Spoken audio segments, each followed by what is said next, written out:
everybody, welcome back to the next chapter of our Wild Robot reading. All right, we're on chapter 36. It's called The Gosling Grows. Bright Bill soon forgot about the incident with Rockmouth, and he spent his mornings cruising around the pond with the other goslings. He was becoming a great little swimmer. He was also becoming a great little speaker. "Hello, my name is Bright Bill," he said to anyone who would listen. The gosling was small for his age, and he always would be, but he was growing bigger and stronger by the day. His increasing size was matched by his increasing appetite. He gobbled down grass and berries and nuts and leaves. Sometimes he'd snack on little insects. If it was edible, Bright Bill would eat it. And even if it wasn't edible, he might eat it anyway. Roz felt something like fright the first time she saw Bright Bill swallowing pebbles on the beach. She was holding him upside down, hoping the pebbles would fall out of his mouth when Loudwing stepped in. "Put the gosling down," said the goose with a laugh. "It's perfectly natural for Bright Bill to eat a few pebbles. They'll help him digest his food. But not too many, okay, little one?" Like most youngsters, Bright Bill was incredibly curious. He explored the garden and the pond and the forest floor. And he would occasionally explore neighboring homes. He'd wander down some hole in the ground and say to whoever was there, "Hello, my name is Bright Bill." Then a long robot arm would reach in and pull the gosling back outside. "Sorry to bother you," Roz would say in her friendliest voice. The mother and son slipped into a good nighttime routine. While the gosling slept, the robot might tend the fire if it was cool out, or gently fan him if it was warm. If he woke up hungry or thirsty, Roz brought him food or water. And whenever he had nightmares, she was always there to rock him back to sleep. Chapter 37 is called The Squirrel. A small squirrel was scurrying through the garden. Bright Bill had never seen her before. He peered out from the nest and watched her bounce across the lawn. After a minute of spying, the gosling shook his tail feathers and waddled outside. "Hello, my name is Bright Bill." The squirrel froze. Then she slowly turned around, and then she started to talk. "Hi, Bright Bill. My name is Chit Chat, and I'm a 12-and-a-half-week-old squirrel, and I'm new around here, and your home is really big and round, and I don't understand why smoke sometimes comes out of it."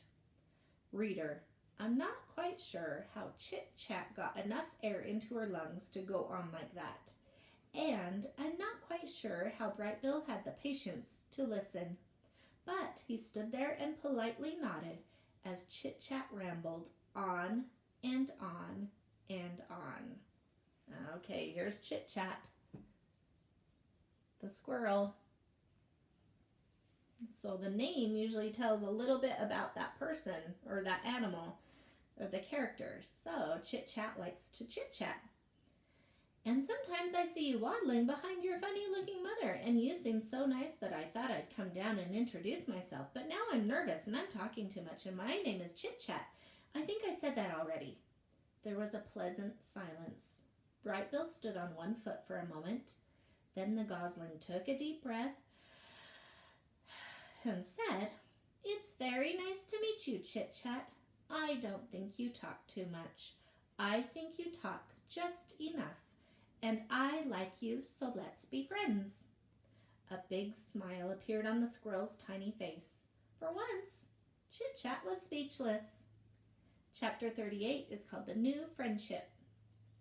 Chit Chat wasn't speechless for long. She'd already been alive for a whole 12-and-a-half weeks, and she wanted to tell Bright Bill about every exciting thing and every boring thing that had ever happened to her. And so, as the new friends played and explored and ate together, the squirrel shared her stories. I was born on the other side of the hill, and then last week I decided I was ready to build my first dray, which is what you call a squirrel nest. And now I live in that tree with a weird bump in its trunk, she said, while the two of them kicked petals into the pond. One time a weasel chased me through the treetops until he missed a branch and fell all the way down and crashed into a bush and walked away all wobbly, and he never bothered me again, she said while the two of them crawled through a hollow log. Ooh, gross, I saw you eat that. Ant. One time I ate a gnat by accident, and I didn't like it at all. I mostly eat acorns and bark and tree buds and sometimes the yummy berries that grow in your garden, she said while the two of them took a snack break. But Chit Chat was as good a listener as she was a talker, and whenever it was Bright Bill's turn to speak, she'd keep quiet and hang on his every word. Do you know who enjoyed their conversations most of all? Our robot, Roz. The protective mother was never far away, and she felt something like amusement at the silly conversations she overheard, and she felt something like happiness that her son had made such a good friend. That's the end of that chapter. Now, Chit Chat doesn't have any periods in her sentences, so that's why it rambles on and on and on. That's why it's important for us to do periods when we're writing, so we know when to stop and take a little breath, okay? And in between each thought. Chapter 39 is called The First Flight. Bright Bill had spent his entire life by the pond, and he was becoming very curious about what lay beyond his neighborhood. So one day, his mother said to him, Let us go for a walk, and I will show you more water than you can possibly imagine. Roz placed the gosling on her flat shoulder, and the two of them set off across the island. They marched out of the forest, crossed the great meadow, and climbed uphill until they were at the top of the island's western ridge. Before them was a grassy slope that descended all the way to the dark, choppy waves that surrounded the island. That is a lot of water, said the wide-eyed gosling. I'm a good swimmer, but I'm not good enough to swim across that pond. That is not a pond, said the robot. That is an ocean. I doubt any bird could swim across an ocean. Waves rolled in from the horizon. Seagulls circled above the shore. A steady breeze blew up the slope. Bright Bill's yellow fluff had recently changed over to a coat of silky brown feathers, and he spread his feathery wings into the breeze. And then, Mama, look! For the briefest of moments, the wind lifted Bright Bill off the ground, but he quickly tipped backward and thumped into the soft grass.